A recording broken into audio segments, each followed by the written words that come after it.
अशी माणसे येते या कार्यक्रमात आपल्या सगळ्यांचं स्वागत।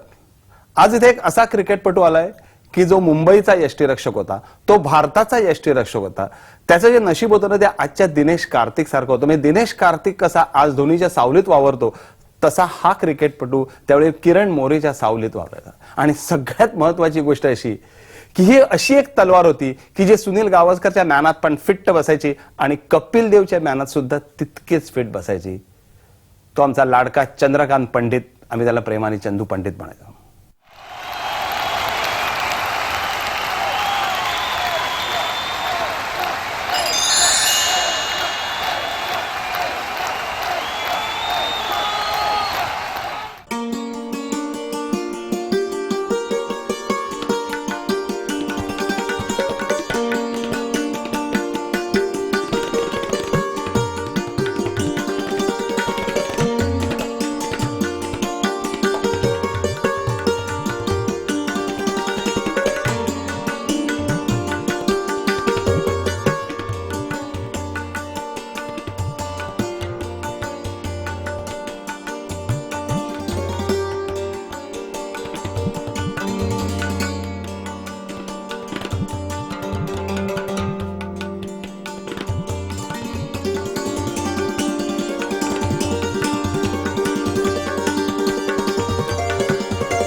नमस्कार। नमस्कार चंदू, ह्या स्टुडिओमध्ये तुझं स्वागत। धन्यवाद। मला एक सांग की आपल्या मराठी क्रिकेटपटूंमध्ये यष्टीरक्षकाची एक मोठी परंपरा आहे। म्हणजे नरेन तामाणे होते, चंदू पाटणकर होते, किरण मोरे होता, तू होतास। खरं तर यष्टीरक्षण हे कष्टाचं जीवन जगतो। म्हणजे सतत खाली उठायचं, बसायचं, सतत तुझं कॉन्सन्ट्रेशन असायला लागतं। आणि जनरली असं म्हणतात की मराठी माणसं ही आळशी असतात। असं असताना सुद्धा की तू यष्टीरक्षणाकडे कसा काय वळलास? खरं म्हणजे त्याचं दुःख फक्त मलाच माहिती आहे किंवा एखाद्या यष्टी रक्षकाला माहितीच।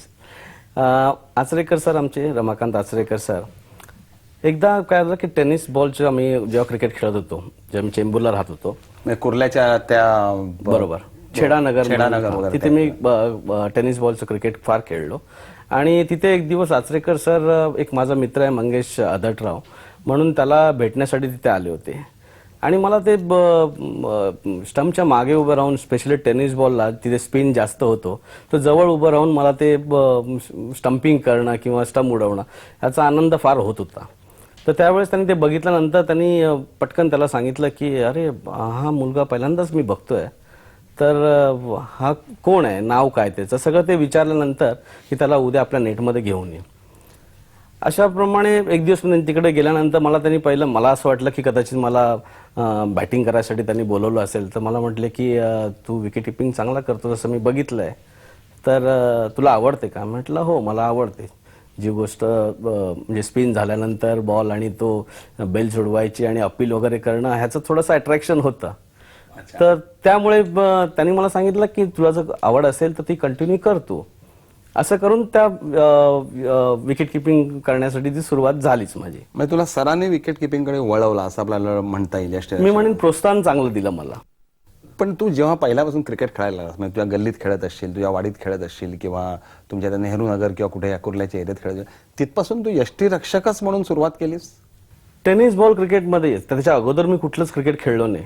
कारण माझे मोठे बंधू जे होते रजनीकांत म्हणून, की ते सुद्धा मला नेहमी एक स्टंपच्या मागे उभे राहून बॉल स्पिन करायचे। आणि ते जेव्हा बघायचे की मी चांगला बॉल पकडतो किंवा लेग साईडला चांगला जातो, तर त्यांचं पण मला थोडंसं एक मोटिवेशन किंवा आपण प्रोत्साहन म्हणतो ते प्रोत्साहन त्यांनी मला दिलं आणि त्यामुळेच ते पुढे कंटिन्यू झालं. म्हणजे अर्थात आचरेकर सर हे स्वतः यष्टीरक्षक होते, त्याच्यामुळे त्यांना त्याची आवड होतीच, म्हणून ते माझ्या मागेच लागले होते त्यावेळेस. आचरेकर सरांनी तुझ्यानंतर किंवा तुझ्या त्याच सुमारास अनेक मोठमोठे क्रिकेटपटू निर्माण केले. म्हणजे सुरुवात मला वाटतं तुमच्यापासूनच झाली, तू काय, लालू काय, मग त्याच्यानंतर प्रवीण आमरे, नरेश चुरी आला, मग त्याच्यानंतर मग सचिन आणि विनोद आल्यानंतर आचरेकर सर तर द्रोणाचार्य झाले. आचरेकर सरांची अशी एक काय वेगळी खासियत होती की एक गुरु म्हणून तू काय एक वेगळी त्यांची खासियत सांगतील की त्यांचं काय वेगळेपण होतं इतर गुरूंपेक्षा? नाही, एक त्यांचा स्वभाव म्हणजे मला नेहमी आठवतो की ते कधीच कोणाशी बोलायचे नाहीत, बोलायचे नाहीत. म्हणजे की एखाद्याबद्दल तारीफ करणं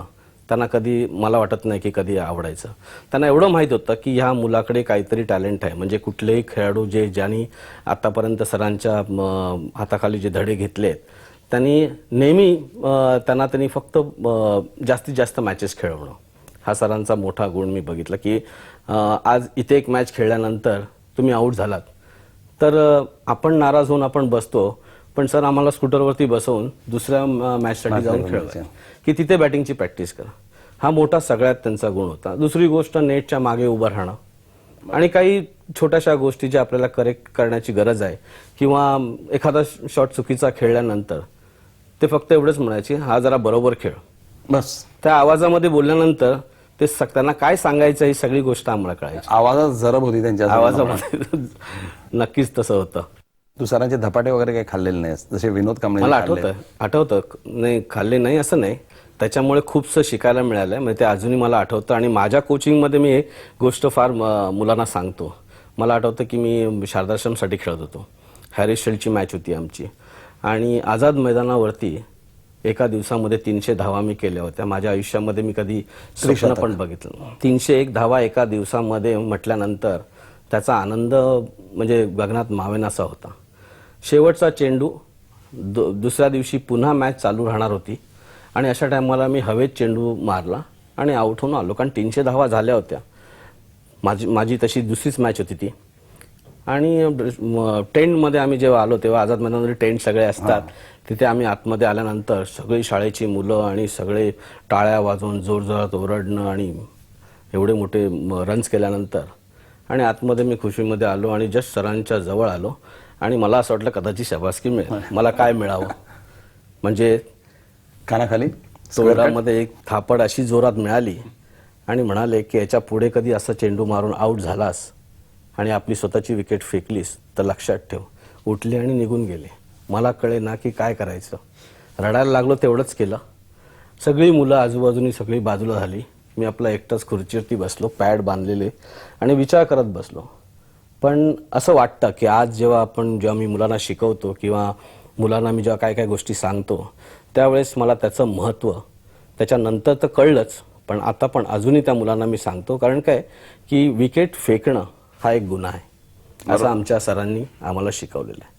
त्यामुळे त्याच्यानंतर जेव्हा जेव्हा मॅचेस खेळायचो, जेव्हा असा चान्स मिळायचा त्यावेळेस एक लक्षात यायचं की सर कुठून बघत असतील, मारून आऊट व्हायचं नाही, प्रयत्न करायचा की तिथे राहायचं. अभ्यासाचं तू काय करायचंस? म्हणजे आचरेकर सरांच्या एकंदरीत त्या कोचिंगमधलं असं म्हटलं झालं की ते सतत मॅचेस खेळवतात, सतत क्रिकेटवर त्यांना लक्ष असतं. मग अभ्यासाचं तू काय केलंस? नाही, अभ्यासाचा त्रास व्हायचाच खरं सांगायचं म्हणजे की अभ्यास करायला वेळ फार कमी मिळायचा. त्यातून कसं असायचं की आम्ही जेव्हा शाळेमध्ये असायचो. शाळा कुठली? शारदाश्रम. सरांमुळे तू तिकडे आलास? सरांमुळेच तिथे आम्ही गेलो. आणि जेव्हा शाळेमध्ये बसायचो, वर्ग सुरू असायचा, त्यावेळेस अचानक सरांची एंट्री व्हायची आणि ते एंट्री झाल्यावरती आम्हाला लगेच कळायचं की सरांनी आम्हाला मॅचसाठी इथे आलेले आहेत. म्हणजे आमच्यातले तिघातले कोणाला तरी एकाला दोघांना घेऊन ते मॅच खेळवणार. त्यामुळे आम्ही सतत आमच्या पुस्तकांबरोबर क्रिकेटचं किट पण कॅरी करायचो आणि नेहमी सरांची वाटच बघायचं. तसं बघितलं तर अभ्यासाकडे नक्कीच दुर्लक्ष थोडंसं व्हायचं, कारण काय खेळाकडे एवढं लक्ष असल्यामुळे. आणि त्यावेळेस थोडंसं एक आपण म्हणतो की एक स्वप्नच असायचं की चांगलं क्रिकेट खेळायचं आणि जेवढी मेहनत करता येईल तेवढी मेहनत करायची. त्यामुळे जो वेळ होता मॅचेस खेळल्यानंतर घरी गेल्यानंतर तो सगळा होमवर्क करणं किंवा त्याचा अभ्यास पूर्ण करणं हा थोडासा त्रास व्हायचा. पण मला थोडीशी मदत खूपशी व्हायची. ती आमच्या सरांची मुलगी जी विशाखा, ती थोडासा माझा अभ्यास घ्यायची, कारण सरांनी तिला सांगितलेलं की लक्ष ठेव ह्यांच्याकडे, कारण का ही मुलं अभ्यास अजिबात करत नाही. कारण शाळेमध्ये गेल्यानंतर प्रिन्सिपल म्हणा किंवा आमचे टीचर्स म्हणा ते सांगायचे की ह्यांचं अभ्यासाकडे लक्षच नाही आणि ह्यांना मार्क्स बरोबर मिळत नाहीत. त्यामुळे सरांनी तिलाच बजावून सांगितलेलं की ह्यांचा अभ्यास घ्यायचा. त्यामुळे ती खूपदा आमच्याकडे माझ्या घरी म्हणजे चेंबूरला ती अशी आठवड्यातून 2 दिवस अशी यायची आणि खूपसा आमचा अभ्यास करून घ्यायची. मला असं वाटतं चंदू, तू शाळेत अभ्यास केला असास, कारण तू व्यवस्थित मॅट्रिक झालास आणि मग रुईया कॉलेज सारख्या कॉलेजात गेलास. त्याबद्दल आपण बोलूया, पण तत्पूर्वी घेऊ एक छोटासा ब्रेक. कोणी त्याला विचारलं ना का म्हणायचं की पुढचे रुईयाचे कोण स्टुडंट आहेत माहिती आहे की नाही, लालू आणि चंदू हे भारतासाठी खेळणार.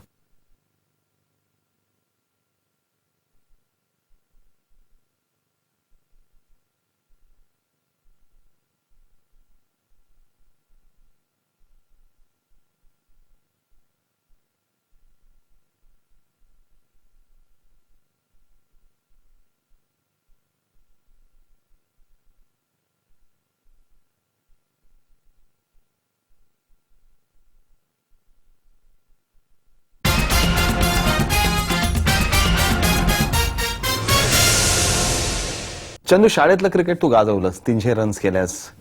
त्याच्यानंतर कॉलेजचंही क्रिकेट तू गाजवलंस. तिकडे मला वाटतं पहिल्यांदा तुला वरती जायची संधी मिळाली.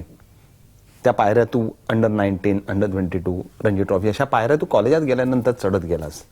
तिथे सर नव्हते, मग तिथे त्या पायऱ्या तू कोणाच्या आधाराने चढलास? नाही, बरोबर आहे. कारण जेव्हा शाळेचं क्रिकेट संपल्यानंतर कॉलेजच्या ज्या मॅचेस झाल्या तिथे नक्कीच, कारण काय एक चांगलं कॉलेज मिळालं ज्या कॉलेजचं नाव खूपसे खेळाडू तिथे रुईया कॉलेजमध्ये केवढे मोठमोठे, अजित वाडेकर रुईया कॉलेजचा, संदीप पाटील रुईया कॉलेजचा, नंदू नाटेकर म्हणून एक बॅडमिंटन प्लेअर होते ते रुईया कॉलेज. रुईया कॉलेज मी द्वारकानाथ संदगिरी स्वतः रुईया कॉलेजचे, तर त्याच्यामुळे आपटे पण रुईया कॉलेजचे. तर त्याच्यामुळे कसं व्हायचं की अशा कॉलेजमध्ये आपल्याला ऍडमिशन मिळणं हे फार भाग्य मी समजलो त्यावेळेस. कारण काय असं स्वप्नाने जेव्हा होतं की क्रिकेटर बनायचं, त्यावेळेस एवढे सारे क्रिकेटर रुईया कॉलेजमधून आल्यानंतर त्या कॉलेजमधून काय परफॉर्मन्स केला तर ऑटोमॅटिक तुम्ही चांगले क्रिकेटर बनू शकता असा समज त्यावेळेस होता. आणि अर्थात तो बरोबर होता मी असं म्हणेन. आणि सरांचं तसं जास्त मला हातभार कॉलेजमध्ये लागला नाही, पण अर्थात सरांकडे प्रॅक्टिसला जाणं, रेग्युलर सरांबरोबर टच. कॉलेजला असताना सुद्धा तू प्रॅक्टिसला सरांकडे वगैरे जायचो किंवा मॅचेस खेळायचो आम्ही. पण एक महत्त्वाचं तिथे मला एक माझा मित्र मिळाला, मित्र म्हणजे मंगेश भालेकर म्हणून. आणि त्यावेळेस कसं होतं की तिथे दादर पारसी झोरास्ट्रियन हा क्लब होता. तर तो क्लब त्यावेळेस एक मासा शेठ म्हणून होते आणि त्यांच्याबरोबर हा सांभाळायचा. त्यामुळे तिकडचं पूर्ण पिच म्हणजे मी आणि लालचंद आम्ही दोघे रुईया कॉलेजचे, आणि तेव्हा खूप जण असे म्हणायचे लालू चंदू. त्यामुळे अशी ही एक पेअरच होती. आणि त्यामुळे कॉलेजमध्ये जायचो, कॉलेजमध्ये बसायचो आणि नंतर काही कारणाने प्रॅक्टिस संपल्यानंतर थकल्यानंतर थोडंसं त्या आवारामध्ये कॉलेजच्या जीवनामध्ये थोडंसं बाहेर भटकणं किंवा त्या कट्ट्यावरती बसणं. रुईयाचा कट्टा म्हणजे हा फार मोठा फेमस, त्याच्यामुळे आपल्याला सगळ्यांना माहिती आहे की तो त्या कट्ट्यावरती बसलो म्हणजे थोडंसं 10 मिनिटं जरा. आमच्या वेळेला रुईया शाळा होती, तुमच्या वेळेला ते कॉलेज झालं होतं. त्यामुळे कसं झालं की तिथे बसल्यानंतर मंगेश भालेकरांनी क्रिकेट खेळायचं ना तुला, या कट्ट्यावर बसायचं नाही. त्यामुळे तिकडनं पळ काढला का आम्ही थोडंसं कॅन्टीनमध्ये जाऊन बसायचो. कारण शेवटी तो विरंगुळा 10-15 मिनिटाचा चहा पिणं तिथे आणि बाजूला असलेला सहवास त्याचा आनंद घेऊन, त्यामुळे तो तिथे सुद्धा तो यायचा आणि म्हणायचा की इथे बसायचं नाही, कुठे ग्राउंडवरती दिसलं पाहिजे, नाही तर मग घरी जायचं.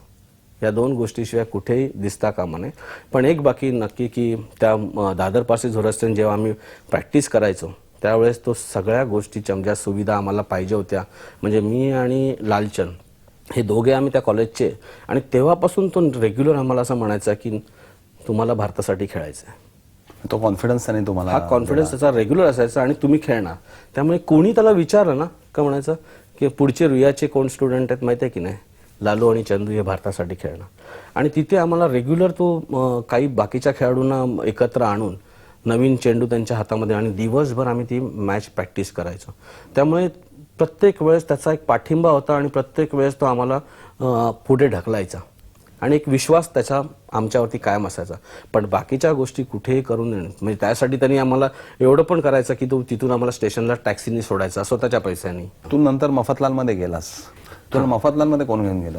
नाही, मफतलालमध्ये म्हणजे ते तिथे आम्ही खेळत असताना कॉलेजच्या मॅचेस झाल्यानंतर म्हणजे त्याला आपण नशीबच, मी म्हणेन नशीब, की मफतलाल सारख्या संघामध्ये खेळण्याची संधी मिळाली. ते पण केव्हा, की जेव्हा ब्रिजेश पटेल, अशोक मंकड, एकनाथ सोलकर असे रती महारथी आपण म्हणू शकतो. आणि ते त्यावेळेस म्हणजे शाळेमध्ये म्हणा किंवा कॉलेजमध्ये म्हणा त्यांचे फोटो माझ्या डायरीमध्ये असायचे आणि अशा लोकांबरोबर. पण त्याचं महत्त्व म्हणजे जे मला नंतर कळलं की बाबा त्यांच्यामध्ये खेळून जे क्रिकेट खेळायला मिळालं, पण त्यासाठी एक व्यक्ती मला मिळाली, ती म्हणजे मकरंद वांगणकर, की त्यांनी तिथे आम्हाला क्रिकेट खेळत असताना आम्हाला दोघांना, लालूला आणि मला दोघांना घेऊन ते अशोक मंकडकडे गेले होते.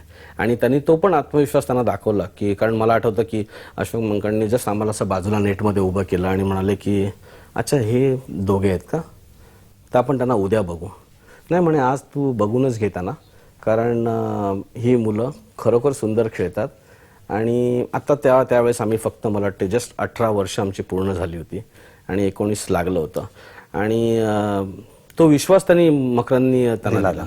आणि खरोखरच म्हणजे तिथून आपण म्हणतो ना की एक क्रिकेटचं दुसरं करिअर आपण म्हणतो की जे सुरू होणं, किंवा त्या मफतलालमध्ये गेल्यानंतर पुढचं क्रिकेट त्यांच्याबरोबर खेळायला मिळालं. अशोक मंकड करून तू नेमकं काय शिकला? कारण अशोक मंकड हा जर भारताचा कॅप्टन झाला असता तर one of the best captains ever असं लोक म्हणतात. पण त्याबरोबर त्याच्या थोड्याशा एक टिपिकल ऑस्ट्रेलियन टॅक्टिक्स पण असायच्या मफतलालच्या वगैरे, त्याबद्दल थोडंसं सांगा मला. नाही, मी म्हणेन की आज जे काय टॅक्टिक्स किंवा जे काय कोचिंगमध्ये मी काही गोष्टींचा वापर करतो किंवा काही गोष्टींवरती विचार करून एखादा सामना जिंकण्यासाठी प्रयत्न करतो, तर मी म्हणेन की जे काय शिकलोय ते फक्त अशोक मंकड, म्हणजे काकांनी जे शिकवलं, कॅप्टनशिप म्हणा की ती कॅप्टनशिप कशी करावी एवढंच नाही, मैदानावरती कसं करावं एवढंच नाही, पण मी त्यांना हे पण बघितलंय मैदानाबाहेर कसं करावं. मैदानाबाहेर ते एखाद्या खेळाडूंकडनं जो आत्मविश्वास करून घ्यायचा असतो, म्हणजे खूपशा आपण म्हणतो ना की त्या टॅक्टिक्स वेगळ्या असतात. म्हणजे आपण म्हणतो की एखादा कर्णधार नुसतं मैदानामध्ये याच्या हातात चेंडू देणं आणि हिते क्षेत्ररक्षक असं असायला हवं एवढं सांगणं म्हणजेच ती कॅप्टनशिप म्हणू शकत नाही. पण त्याच्यानंतर मला असं एक खूपदा बघायला मिळालं की एखादा गोलंदाज जर काही कारणाने अपसेट असेल त्या दिवशी, आणि तो फार महत्त्वाचा आहे, आणि काकाच्या दृष्टिकोनाने उद्या मॅच जिंकून देण्याच्या मागे हाच खेळाडू काहीतरी करू शकेल, तर त्याला संध्याकाळी त्याच्याबरोबर बसणं, त्याच्याबरोबर जेवणं, त्याच्याबरोबर काहीतरी गप्पा गोष्टी करणं, त्याचा आत्मविश्वास वाढवायचा, अशा छोट्या छोट्या बारीकशा गोष्टी मी म्हणेन ना की त्या गोष्टी काकांकडे मी खूप बघितल्या. कारण मला जरा सवय होती, थोडीशी मॅच संपली किंवा संध्याकाळ झाली तर मला आठवायचं की काका नेहमी रूममध्ये असायचे, ते कधी कुठे जायचे नाही. तर दरवेळेस मी काकांच्या मुद्दामून रूममध्ये जायचो आणि बसायचो तिकडे, आणि असं काही ना काहीतरी गप्पा गोष्टी करत असताना मी त्यांना काही प्रश्न विचारायचो. काका, आज तुम्ही ही फील्ड लावली होती, ती फील्ड कशासाठी लावली होती, किंवा आज त्याला तुम्ही ओव्हर द विकेट का टाकायला सांगितलं. ह्या सगळ्या गोष्टीचं जे काय बदल मला दिसायचे मैदानामध्ये, कारण मी यष्टीरक्षक असल्यामुळे मागून खूपशा गोष्टी बघायला मिळायच्या, पण स्वतः आपण डिसिजन घेऊ शकत नाही. पण हे सगळं ऑब्झर्व करत असताना मला त्याच्यातून खूपसं शिकायला मिळालं. त्यामुळे मी म्हणेन की कर्णधार हा धूर्त होता आणि त्यांचा विश्वास, कारण काय जेव्हा मफतलालमध्ये मी गेल्यानंतर एकदा आम्ही मद्रासला जात होतो. बुचीबाबू स्पर्धा ही फार मोठी मानली जायची आणि अजूनही ती होते. आणि त्या स्पर्धेसाठी जात असताना तेव्हा एक होतं की एक सांघिक भावना टीममध्ये निर्माण करण्यासाठी खूप मुद्दामून आम्ही ट्रेननी जायचो.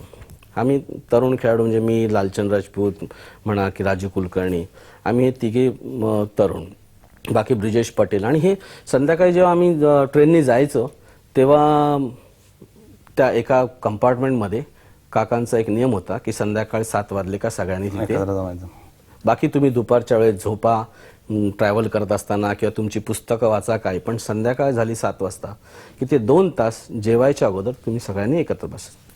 आणि हे असं झाल्यानंतर आम्ही त्यावेळेस आमची पहिली ही ट्रिप म्हणजे माझी पहिली ट्रीप आमच्यात सगळ्यां तिघांची. आणि अचानक काकांनी सुरू केलं क्रिकेटवरती. आणि क्रिकेटवरती थोडंसं जरा आश्चर्य वाटलं की मॅचच्या 3 दिवसांनी आहे क्रिकेटमध्ये ट्रेनमध्ये क्रिकेटबद्दल बोलणं. म्हटलं हे काय मग कळलं नाही, नवीनच होतो. तर अचानक काकांनी ब्रिजेश पटेलना म्हटलं की त्या ब्रिजेश पटेलना बाना म्हणायचे. तर बाना मैं बहुत थक गया हूँ अभी कैप्टनशिप करके, तो मैं सोच रहा हूँ कि किसी और को कॅप्टन करना चाहिए. आता हा असं बोलल्यानंतर आम्ही आपल्या एकमेकाकडे बघायला लागलो की काका खरं बोलतायत का फिरकी घेतात का फिरकी घेत आहेत. तर म्हणून आम्ही म्हटलं कदाचित पार्थसारथी शर्मा होते, एकनाथ सोलकर होते, हे बाकीचे सगळे मोठे खेळाडू. म्हणून त्यांनी विचारलं ब्रिजेशने की आपको क्या लगता है कौन होना चाहिए, कोई है ना यंग कोई खिलाडी होना चाहिए. असं करून त्यांनी सरळ माझ्याकडे बोट दाखवलं. डायरेक्ट माझ्याकडे बोट दाखवलं की मला असं वाटतं की चंदू कर्णधार म्हणून आपण त्याला ही टीम सोपवूया. अक्षरशः मी विचार करू शकलो ना, मला घाम आला की खरोखर त्यांनी जर केलं तर मी करायचं काय. म्हणजे उद्या त्या एवढ्या मोठ्या स्पर्धेमध्ये जायचं आणि अशोक मंगळांना सांगायचं की तुम्ही असं करा, तुम्ही स्क्वेअर लेगला जा. चंदू, आपण त्याबद्दल बोलूया, पण तत्पूर्वी एक ब्रेक घेऊया. मला खरोखरच म्हणजे मला ड्रेसिंग रूममध्ये असो किंवा कोणत्याही खेळाडूबरोबर असो, माझे संबंध सगळ्यांशी चांगले असायचे.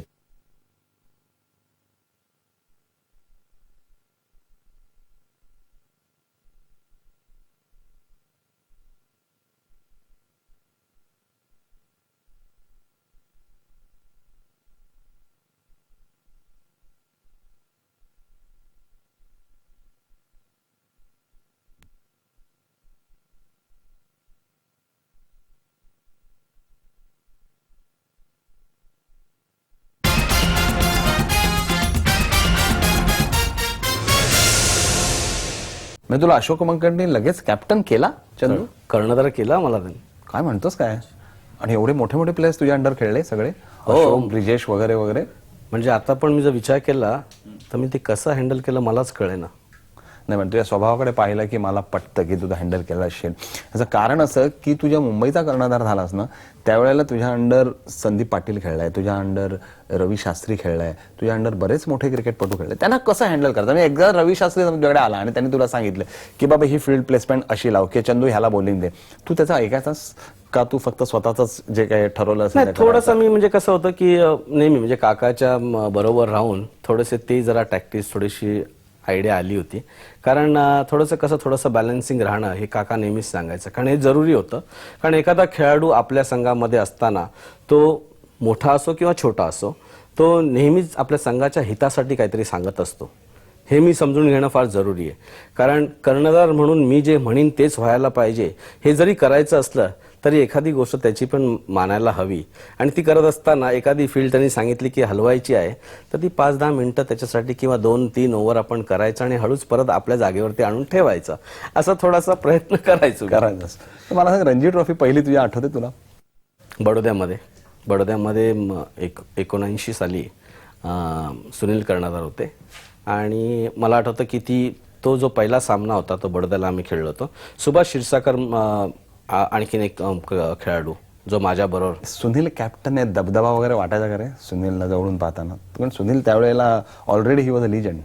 बापरे, अजूनही मला जर आठवतं ते ड्रेसिंग रूम समोर बसायचे आणि थोडंसं आम्ही कुठेतरी हसलो किंवा आम्ही काहीतरी बोललो. आणि मला आठवतं माझ्या बाजूला राजू कुलकर्णी ड्रेसिंग रूममध्ये, डाव्या बाजूला लालचंद राजपूत आणि त्याच्या उजव्या बाजूला राजू कुलकर्णीच्या उजव्या बाजूला दिलीप वेंगसरकर, समोर एक्झॅक्टली माझ्या समोर सुनील गावस्कर, त्यांच्या बाजूला संदीप पाटील.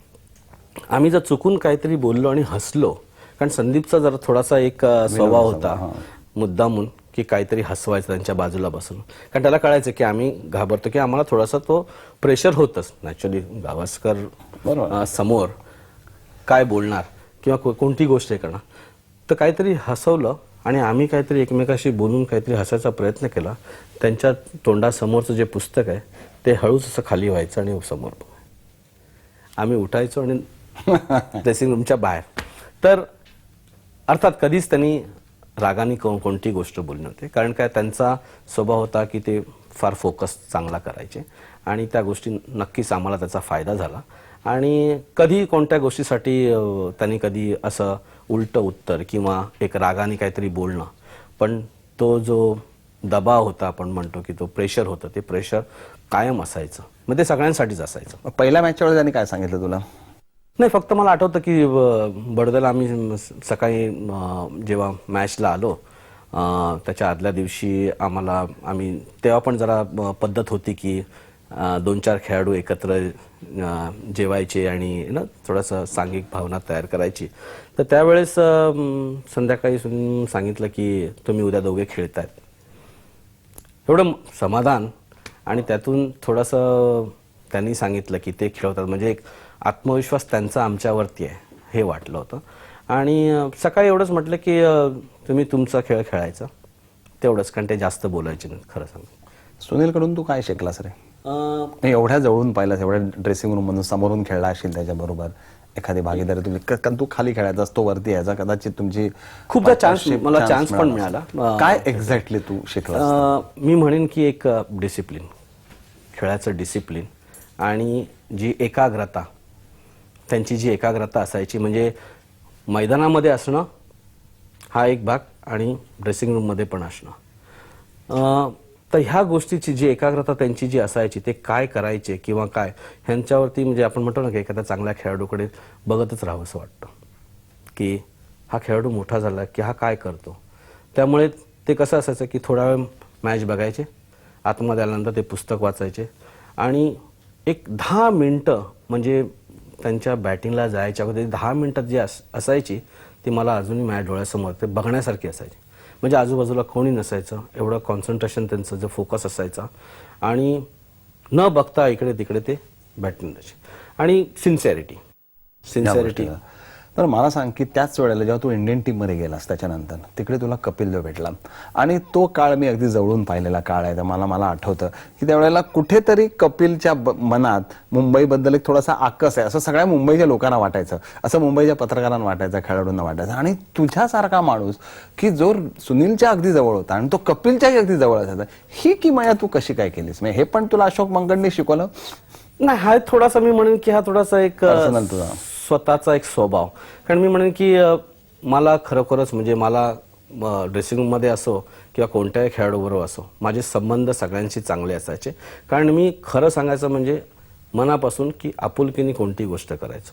म्हणजे मी 12वा खेळाडू असू दे, म्हणजे मला आठवतं की मी जर कुठल्याही खेळाडूचे बूट पुसायला पण मी मागे करायचो नाही, मागे व्हायचो नाही. कारण काय की मला ते नेहमी वाटायचं की माझ्या टीमसाठी मी करतो. त्यामुळे हे सगळ्या गोष्टी करत असताना कपिलला पण ते नेहमी त्याची एक जाणवलं. आणि खूपदा असं होतं की प्रत्येक खेळाडू हा माझा आहे म्हणून मी वावरायचो. त्याच्यामुळे हा नॅचरल म्हणजे स्वतःचा स्वभाव होता. आणि मला नेहमी माझे वडील सांगायचे की आपण जी गोष्ट करतो ही फक्त स्वतःसाठी करायची नाही, की दुसऱ्यासाठी पण करता येईल तर ती नक्कीच करायची.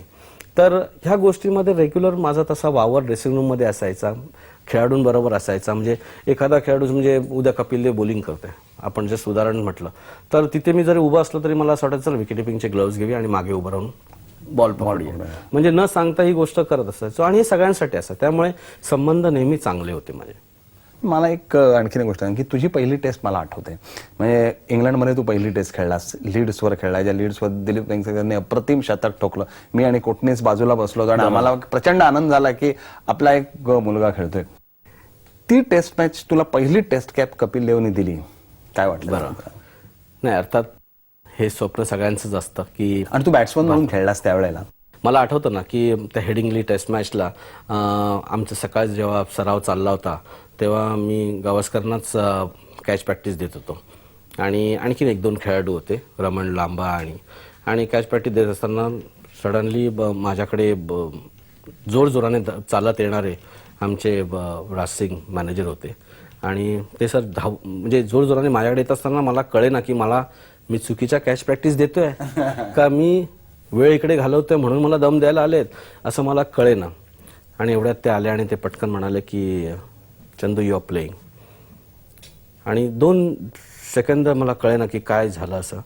आणि मी तशीच बॅट तिथेच टाकली आणि मी ना सुनीलला म्हटलं मी जातो म्हणून आणि काय तसंच धावत मी तिकडे गेलो आणि माझी बॅट आणली आणि ती तर एकदम शॉक आपण थोडासा म्हणू शकतो, कारण शेवटी अपेक्षा होती खेळायची, पण त्या टेस्ट मॅचला खेळायला मिळेल असं वाटलं नव्हतं त्यावेळेस. त्याच दौऱ्यावर किरण मोरे आणि तुझ्यामधली खरी टसल सुरू झाली असं मला वाटतं. पण मला आणखीन एक गोष्ट जाणवली की तू आणि किरण मोरे रूम पार्टनर होतात आणि तुमची एकमेकांची स्पर्धा असून सुद्धा तुमची अत्यंत निकोप अशी मैत्री होती.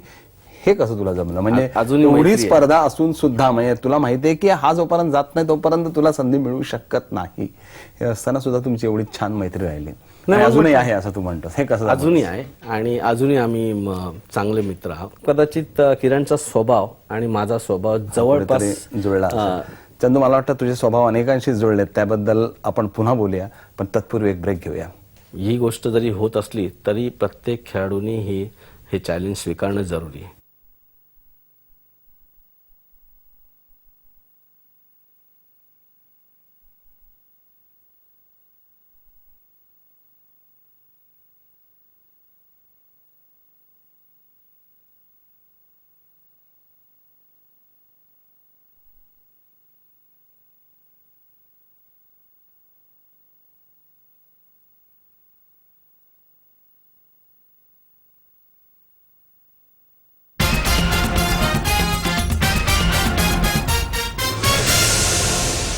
चंदू, तुझ्या ह्या सगळ्या वेगवेगळ्या चांगल्या संबंधांवर मला लक्षात आलं की नरेन ताम्हाणेंचा तुझ्यावर प्रचंड जीव होता आणि माझ्या मते क्रिकेटच्या म्हणजे भारतीय क्रिकेटच्या इतिहासातल्या पहिल्या 2 यष्टीरक्षकांमधला एक असं मला वाटतं. त्यांच्याकडून तू शिकलाही असशील बऱ्यापैकी काही गोष्टी आणि मला असं वाटतं की त्यांनी तुला खूप सपोर्ट दिला ज्या वेळेला तुला गरज होती. नाही, त्या बाबतीत प्रश्नच नाही, कारण त्यांचं प्रेम मी म्हणेन की माझ्यावर जे होतं ते मुलासारखं होतं. ॲब्सोल्युटली म्हणजे मुलासारखं होतं की माहीत नाही की काही कारणाने ते प्रेम कसं वाढलं काय, पण एक खेळाडू म्हणून होतंच, पण त्यांना नेहमी असं म्हणजे मला कळायचं की ते जेव्हा माझ्याशी बोलायचे किंवा एखादी गोष्ट मला सांगायची जे प्रेमाने, ते मला असं वाटायचं की ते मला मुलगा म्हणूनच सांगतायत. तर अर्थात त्यांचा सपोर्ट चांगलाच होता. म्हणजे जेव्हा जेव्हा मी परफॉर्मन्स केला, जेव्हा ते चेअरमॅन होते सिलेक्शन कमिटी, तेव्हा त्यांनी नक्कीच मला संघामध्ये येण्यासाठी मदत केली. तू ऑस्ट्रेलिया भारत ह्या टाय टेस्ट मध्ये तू भाग घेतला होता आणि ती क्रिकेटच्या इतिहासातली त्यावेळेची दुसरी टाय टेस्ट मॅच होती. तो शेवटचा माहोल तुला आठवतोय? तुला असं वाटलं होतं त्यावेळेला तुम्हाला की ही मॅच टाय होईल? अजिबात नाही, कारण असं वाटलं होतं की नक्कीच आपण जिंकू. कारण काय, ज्याप्रमाणे आम्ही आपली बॅटिंग चालली होती, ज्याप्रमाणे धावा येत होत्या आणि अचानक तो म्हणजे विकेट्स आपल्या पडल्या आणि शेवटला मनिंदर सिंग हा पायचीत झाला. तर बाहेर सगळे होते आणि तो जिंकता जिंकता तो गेम असा व्हायला लागला की कदाचित आम्ही हरू सुद्धा, पण टाय होईल याची कल्पना नव्हती. पण एक बाकी तेव्हा म्हणे की टाय होण्याचं महत्त्वाचं कारण म्हणजे रवी शास्त्री, की बाबा 1 रन ही आपल्याला काढायला पाहिजे म्हणून तो सगळ्यांना सांगत होता की 1 रन करून गेम सेफ करायला पाहिजे. तर अर्थात सगळे बाहेर होते आणि एवढी एक्साइटमेंट होती की विचार, कारण ते त्याच्यामध्ये कसं झालं की माझ्या मनामध्ये एक गोष्ट यायला लागली की अरे मी पण चांगला खेळत होतो आणि मी जर नुसते अजून 2 धावा काढल्या असत्या कदाचित आपण जिंकलो असतो. कारण त्यावेळेस फक्त जिंकाचीच आशा होती आणि नंतर ती आपण म्हणतो ती हिस्ट्री झाली. पण तो दिवस तुला आजही कायमचा स्मरणात राहील असं मला वाटतं. नक्की टाय टेस्ट म्हणून सुद्धा पण राहील. आणि त्यावेळेस मला वाटतं की 5व्या और 6व्या ओव्हरमध्ये किरण विकेट किपिंग करत असताना त्याला वॉमिटिंग झाली, उलट्या झाल्या आणि मी फलंदाज म्हणून खेळत होतो आणि अचानक मला ग्लोव्ज घालायला लागले आणि मी 2 दिवस ती पावणे 2 दिवस मी ती विकेट किपिंग केली. डीन जोन्सने 200 केल्या आणि मी संध्याकाळी किरणला धरलं आणि म्हटलं काय रे, तू अगोदरच मला सांगितलं असतंस तर. चंदू, मला असं वाटतं की वन डेची तुझी जी करिअर होती त्यामध्ये तू खूप वन डे खेळायला हव्या होत्यास, पण तू तेवढा खेळला नाहीस. म्हणजे शारजाला जेव्हा तू जिंकून दिलं होतंस, मला वाटतं गणेश उत्सव होता का नाही, त्या 86 सालच्या गोष्ट मला दिवसामध्ये गणपतीचा, मला वाटतं गणपतीचेच दिवस होते त्यावेळेला तू जिंकून दिलं होतंस. कारण गणपती बाप्पा मोरयाच्या अजूनही मला त्या घोषणाच्या कानात आहेत. त्यावेळेला तू खूप सुंदर बॅटिंग करून आपल्याला जिंकून दिलं, पण त्यानंतर तो प्रोग्रेस तुझ्यात दिसला नाही का? तुला असं काय वाटतं की काय झालं असावं? नाही, दरवेळेस कसं होतं खरं सांगायचं म्हणजे, कारण किरण आणि सदानंद विश्वनाथ हे दरवेळेस माझ्या अवतीभोवती असायचे. म्हणजे ती कॉम्पिटिशन आमची होती आणि दरवेळेस ते खेळत असताना मला खूपदा म्हणजे असं वाटायचं की मी आज यष्टीरक्षक म्हणून खेळणार आहे की मी फलंदाज म्हणून खेळणार. ह्या दोन्ही गोष्टीचं एक मला प्रत्येक वेळेस कन्फ्युजन असायचं आणि एक दडपण असायचं. त्याच्यावरती थोडंसं म्हणजे हे काय आपण कारण म्हणू शकत नाही, कारण शेवटी एखाद्या खेळाडूला हे सगळं स्वीकारणं जरुरी आहे. तर ह्या गोष्टीमध्ये मी थोडंसं कन्फ्यूज असल्यामुळे मला माझं जे फोकस किंवा माझं जे एक्साइटमेंट माझ्या खेळण्यामध्ये ही जास्त व्हायची आणि कदाचित त्याच्यामुळे मी जरासं मागे पडलो. आणि अर्थात वन डेमध्ये आपण म्हणतो की 8 आणि 9 नंबरला फलंदाजीला गेल्यानंतर शेवटच्या 5 ओव्हर कधी मिळायच्या, नाहीतर मग एकदम भारताची धावसंख्या कदाचित 40 ओव्हरमध्ये 7 गडी बाद झालेले असतील, सर पे कफन बांध के तुम बॅटिंग हो जाता असं किंवा तसं. त्याच्यामुळे ह्या गोष्टी थोडासा अन्याय होतो बॅट्समनवर असं मला वाटतं. तळाच्या बॅट्समनवर तो होऊ शकतो. पण तरी पण मी म्हणेन की म्हणजे आज मी असं म्हणेन की ही गोष्ट जरी होत असली तरी प्रत्येक खेळाडूंनी हे चॅलेंज स्वीकारणं जरुरी आहे. कोणत्याही गोष्टीचं म्हणजे जसे आम्हाला आचरेकर सर म्हणजे कोणत्याही गोष्टीचं कारण सांगायचं नाही. म्हणजे फलंदाजी करताना कधी आम्ही म्हटलं की सर त्यांनी फार छान झेल घेतला हो, चांगला शॉट मारलेला, दिला कोणी तू ना म्हणून त्यांनी घेतला, असं सिंपल सांगायचे. त्याच्यामुळे ते तोंडच बंद करायचे, कारणं सांगायची नाही. त्यामुळे प्रत्येक खेळाडूंनी मला वाटतं हे स्वीकारणं फार जरुरी आहे. पण तू इतका नशीबवान आहेस की त्यावेळेला वनडेमध्ये सुद्धा तू एका इतिहासाला साक्षीदार होतास. ती जावेद मियांदादची शेवटच्या चेंडूवर मारलेली 6 तुला आठवत असेल. बापरे, तुझ्या मनात काय होतं रे? म्हणजे तो सगळा अख्खा तिकडे काय करावं, कोणी काय करावं असं चाललं होतं, सगळं डिस्कशन चालू होतं, शेवटी कुठला बॉल टाकावा. तुलाही वाटत होतं की तो यॉर्कर टाकायला जाईल? की तुला काय वाटत होतं? तू देवाचा धावा करत होतास, काय वाटत होतं तुला? नक्कीच. म्हणजे मला आता कोणी सांगितलं ना तर मी ते चित्र काढू शकेन की कोण कुठे उभे होते, कोण काय करत होते. आणि मी जेव्हा स्टंपच्या बाजूला आलो तेव्हा जावेद मियांदाद तिथेच उभा होता आणि त्याच्या अगोदरच्या चेंडूवरती त्यांनी त्या तौसिफला सांगितलं, कुछ भी हो तू भाग नाही. असं म्हटल्यानंतर हा धावणार कसंही करून. त्याच्या अगोदर जस्ट अझरनी तो कव्हर्समध्ये चेंडू उचलला, तो लागला नाही स्टंपला. हे झाल्यानंतर जेव्हा सगळे म्हणजे कपिल देव, चेतन शर्मा आणि अझर हे सगळे तिघे मिड ऑफच्या बरोबर त्या मिड ऑफ आणि कव्हरच्या मध्ये भेटले होते आणि तिथे त्यांचं डिस्कशन चाललं होतं. माझ्या मनामध्ये एकच गोष्ट की हे टाकणार आहेत यॉर्कर, प्रयत्न ह्यांचा यॉर्करचा असणार. पण तो मी माझा प्रयत्न करत होतो की कुठेही बॅटला लागून माझ्या आजूबाजूनी जाऊन कटोरी राहू नये. तेव्हा तेवढं नको होऊन दे, कारण ते काय झालं असं तर हे लक्षात राहण्यासारखं आहे. पण नंतर असे प्रयत्न पण होते की सोडणार नाही, की कुठे आजूबाजूला कसे येऊन आपण उडणार. आणि म्हणून तिथे उभं राहून स्टंप जवळ उभं राहून जेव्हा बघत होतो ह्यांच्याकडे बघत असताना हा मध्येच जावेद मियांदाद एकसारखं वरती बघून अल्लाह अल्लाह म्हणून ते ना म्हणजे आपण जसं देवाचं नाव घेतो तसं त्यांनी त्या आत्मविश्वासाने तो घेत होतो की मेरे को शक्ती दे. हे माझ्या कानामध्ये अजूनही ते. आणि मी विचार करतो की हा एवढं हे करतोय, पण म्हटलं की हे जे डिस्कशन चाललं आहे त्याच्यामध्ये ती रन होणार नाही. आणि एवढी एक्साइटमेंट होती, म्हणजे घाम अंगावरती, काय होणार स्टेडियममध्ये, लोक एवढी ओरडतायत, काय चाललंय, कोण कुठे बोलतंय काय माहीत नाही. मला आठवतं की रॉजर बिन्नी फाईन लेगला होता, त्यांनी त्याच्या आदल्या ओव्हरमध्ये आदल्या चेंडूवरती त्यांनी एक छान असं डायव्हिंग स्टॉप केला होता. आणि सगळे असे स्तब्ध, फक्त हे तिघे आणि चौघे तिकडे मला अजूनही डोळ्यासमोर येते ती एक्साइटमेंट. ग्रेट. आत आल्यावर नेमकं काय घडलंय तो आम्हाला सांगणार आहेस, पण तत्पूर्वी आपण एक ब्रेक घेऊया. सन्नाटा म्हणजे सगळे आम्ही जेव्हा ड्रेसिंग रूममध्ये आलो आणि त्या आजूबाजूचा जो आवाज आणि आतमध्ये गेल्यानंतर अक्षरशः सगळे जमिनीवरती पडले होते.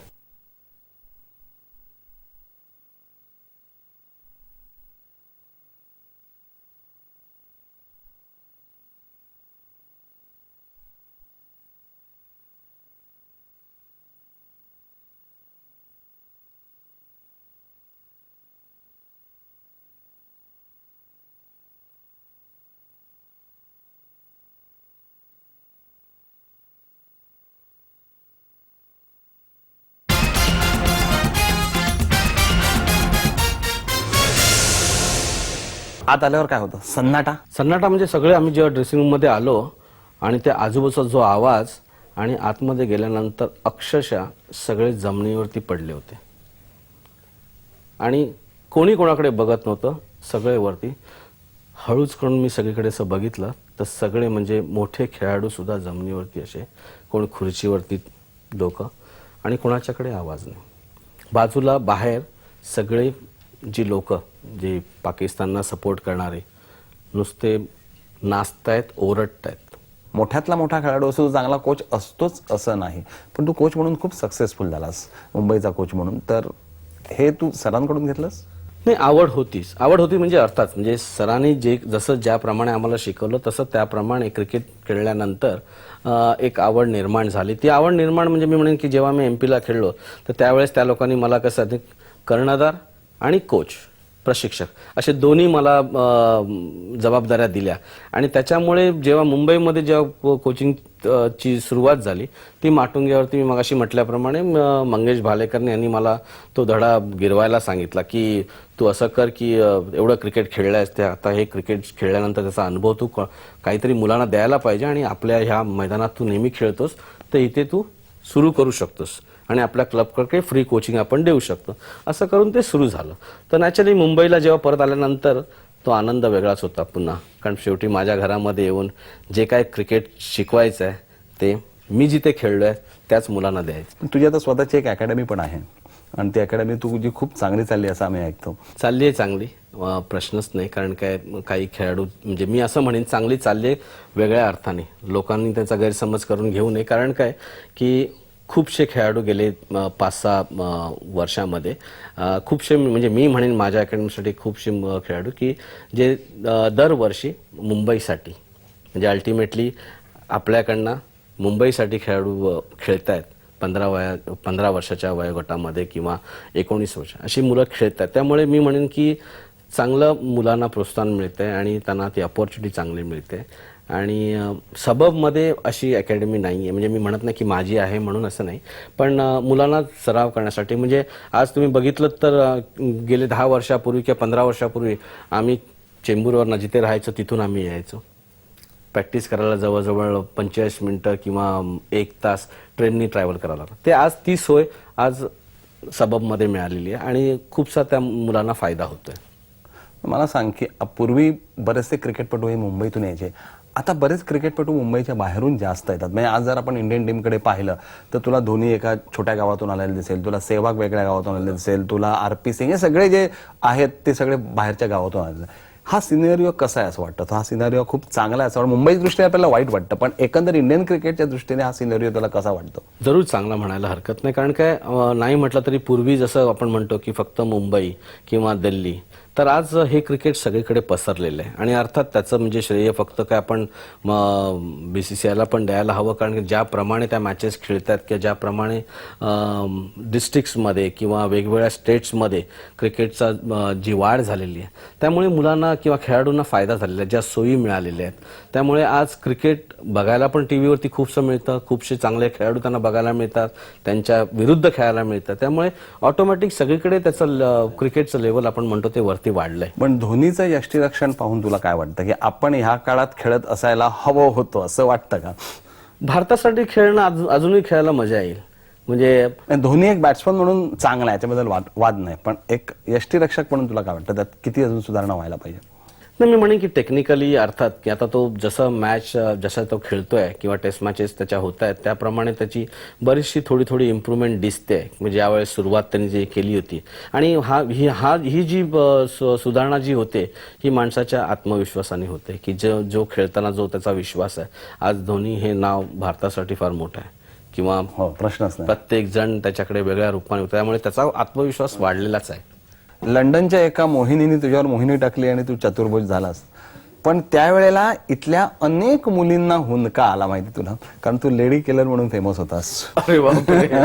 एकंदर तुझी पर्सनॅलिटी जी होती ती पर्सनॅलिटीची छान एक वेगळी पर्सनॅलिटी होती असं मला वाटतं, आणि जी आम्हाला आवडायची, जसं लोकांना म्हणजे आकर्षण वाटतं असं.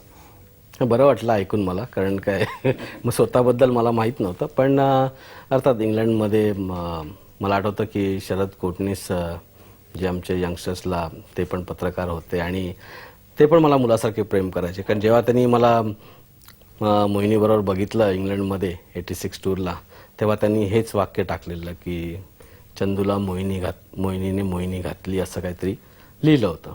तर तिथे अर्थात तिला काय क्रिकेटची तशी काय आवड नाही आहे तेवढी. आता मला बघून थोडंसं तिला कळतं थोडंसं क्रिकेट.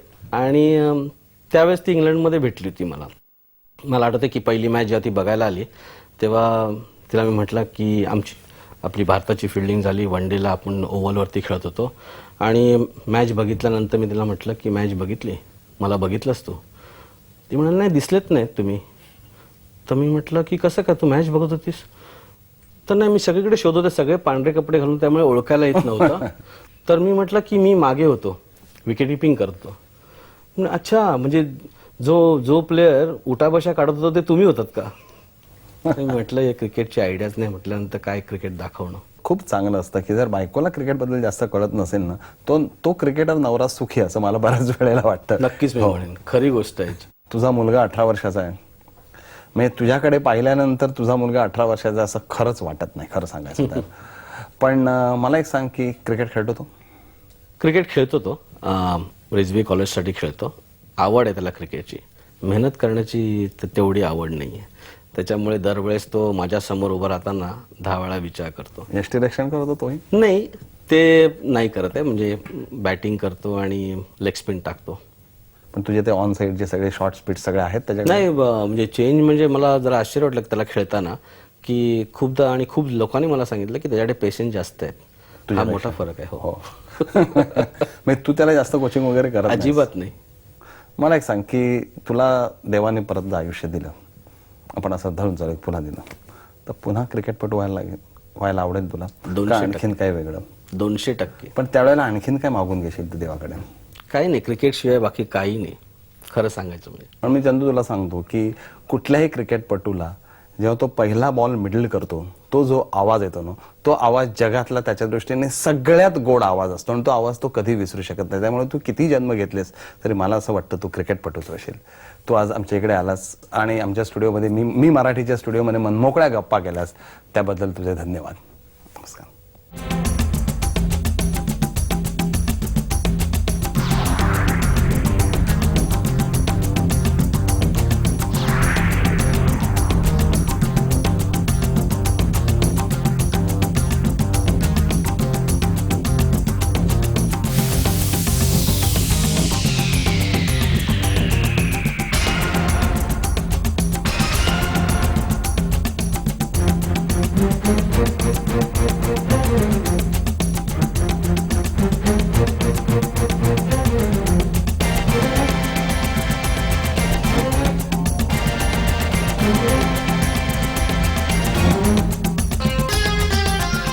पण ती ओळख नाटकाची नाही आहे, ती ओळख त्यांच्या जीवनाची आहे. ती ओळख एक समाज घटक म्हणून त्यांना बनवायचं आहे, त्याची आहे.